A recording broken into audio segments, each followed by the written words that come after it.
जिस दिन कह के वो बातें सारी घर चली गई थी, उस दिन के बाद हम मिल पाए कहाँ थे, क्योंकि 11th के वेकेशंस शुरू जो हो गए थे। तो वो चली गई थी अपने गांव वेकेशंस के लिए, और मैं तो यही था, खुद को समझाता रोज वो अब नहीं रही मेरी। व्हाट्सएप पे भी अब ना के बराबर ही बातें होती थी हमारी। कॉल करने पे बिजी हमेशा आता था उसका, लेट रिप्लाईज या सीन करके रख देती थी वो मैसेज सारे मेरे। ये देखकर दर्द तो होता था, पर मैं मना लेता था दिल को। वो मेरी नहीं रही, अब किसी और की हो चुकी है, ये समझा लेता था उसको। अब दिन से हफ्ते और हफ्तों से महीने हो चुके थे, बातें हुई नहीं थी हमारी एक दूसरे से। कॉल भी अब उसके बिजी आने लगे थे। मैं भी समझा लेता था खुद को, शायद बिजी होगी नमन से बातों में। अब पहला दिन था मेरा वेकेशंस के बाद ट्यूशन में वापस से 12th का। और हाँ, हर बार की तरह मैं आज भी आया लेट था। मैंने कहा मैं आए कम इन सर। एंटर होते ही क्लास में मेरी आंखों ने उसे ढूंढा उधर। दिखे भी मुझे वो, वही हमारी लास्ट बेंच पर नमन के। तो मैं जाके उनकी बाजू वाली बेंच पर बैठ गया। श्रुति ने कहा नहीं बैठोगे क्या हमारे साथ, तो मैंने भी खुद से कहा अगर गया उनके पास तो नहीं देख पाऊंगा उनको साथ, उससे अच्छा अकेला ही बैठता हूँ, आज खुद की कंपनी को एंजॉय करके देखता हूँ। तो मैंने भी कहा नहीं तुम दोनों साथ बैठो, मैं यहीं ठीक हूँ। तो उसने कहा ठीक है, जैसा तुम ठीक समझो। बातें मेरी भी धीरे धीरे शुरू हो गई थी नमन से। सारे काम साथ साथ करने लगे थे हम, मानो एक दूसरे के बगैर अधूरे से थे अब हम। मार्क्स भी अच्छे खासे ला ही लेते थे हम, बंक मारने में भी एक्सपर्ट्स जो थे हम। अब मानो हम तीनों बेस्ट फ्रेंड्स बन चुके थे। अब हमारे चर्चे ट्यूशन में 3 तिगड़ों के नाम से होने लगे थे। हाँ, कभी कभी दर्द तो होता है, क्योंकि जो पहले मेरा था वो अब किसी और का हो चुका था। जो सारी बातें सिर्फ मुझसे शेयर किया करता था वो अब किसी और से करने लगा था। फिर भी मैं उस टूटे दिल को समझा लेता था, किसी और की हो चुकी है, वो अब नहीं रही तुम्हारी। तो बस ऐसे ही चलता रहा और दूरियां हमारी बढ़ती रही। मेरी जगह भी अब वो लेने लगा था। कैसे कहता श्रुति को प्यार तुमसे मैं भी करता था। तो बस हम दोनों के बीच की दूरियां बढ़ती रही। पता ही नहीं चला कब वो अपना सा लगने वाला चेहरा फिर अनजान हो गया। फिर अचानक से वो मुझे अटेंशन देने लगी, नमन से ज्यादा मुझसे बातें करने लगी। नमन को छोड़कर वो मेरे साथ बैठने लगी। एक दिन ट्यूशन के बाद जब हम दोनों मोमोज खाने जा ही रहे थे, तब उसने अचानक से मुझे गले लगा लिया और खूब जोर से वो रोने लगी।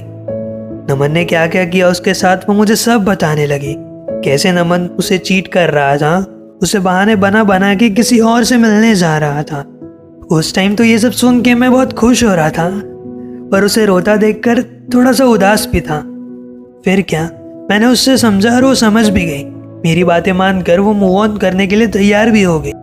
पर शायद उसके दिल में अब भी उसके लिए फीलिंग्स तो थी, पर जो भी हो अब वो थोड़ी सी नॉर्मल हो चुकी थी। वो उसे बुलाने लगी थी और मुझ पे पहले से भी ज़्यादा ट्रस्ट करने लगी थी। अब सब कुछ नॉर्मल हो ही चुका था, पर आज हम फिर उसी दिन की तरह ट्यूशन से घर जा रहे थे। मेरे बैग में रोज़ भी था और मैं शायद उसे प्रपोज करने भी वाला था। पिछली बार की तरह बारिश तो नहीं हुई, पर हाँ, वो हाँ कहेगी या ना कहेगी ये सोच सोच कर मेरा दिल बहुत जोरों से धड़क रहा था। कहीं दोस्ती भी ना तोड़ जाए, ये ख्याल हर पल मेरे दिल में आ रहा था। फिर मैं सोचा जो भी हो आज तो बताना ही है। पिछली बार नहीं बता पाया था अपनी फीलिंग्स के बारे में उसे, ये रिग्रेट इस बार नहीं रखना है। तो थोड़ी सी हिम्मत करके मैंने उसे कहा सुनो, एक बात है जो हर बार दिल में ही रह जाती है, वो बात मैं तुमसे कहना चाहता हूँ। थोड़ा दिल घबराया है, पर आज तो मैं तुमसे कुछ भी नहीं छुपाने वाला हूँ। उतने में उसे एक कॉल आ गया और उसने कहा sorry it is important, can I pick it up. मैंने कहा या श्योर। और उससे पहले मैं कुछ कहता, उसके लिए क्या फील करता हूँ उसे बताता, उसने कहा कुछ छुपाया था मैंने तुमसे, वो आज मैं तुम्हें कहना चाहती हूँ। मैंने कहा ठीक है चलो, चलते चलते बता देना। उसने कहा नहीं, आज मैं जा रही हूँ। वो नमन और मेरा पैचअप हो गया। पैचअप? ये सब कब हुआ? जिसके कारण ये इतना टूटी थी, फिर इतनी मुश्किल से जुड़ी, और अब फिर इसका दिल टूटने को तैयार हो गया। मैंने कहा क्यों, I mean, कैसे?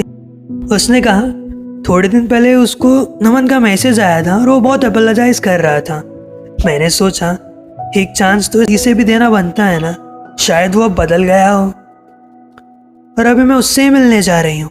इतने दिनों के बाद पहली बार उसे मिलना है और उसे शायद अपनी गलती का एहसास हो गया है, तो मैंने भी उसे माफ़ कर दिया।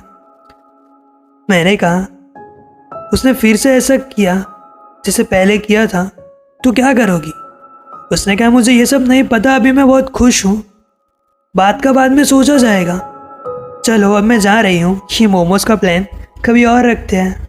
माना कि एक इंसान अपनी आदत बदल सकता है, पर उस इंसान की तुम फितरत तो बदल नहीं सकते हो ना। जब तुम खुद अपना दिल तोड़ने के लिए तैयार होते हो तो फिर शिकायत क्यों करते हो टूटे दिल की?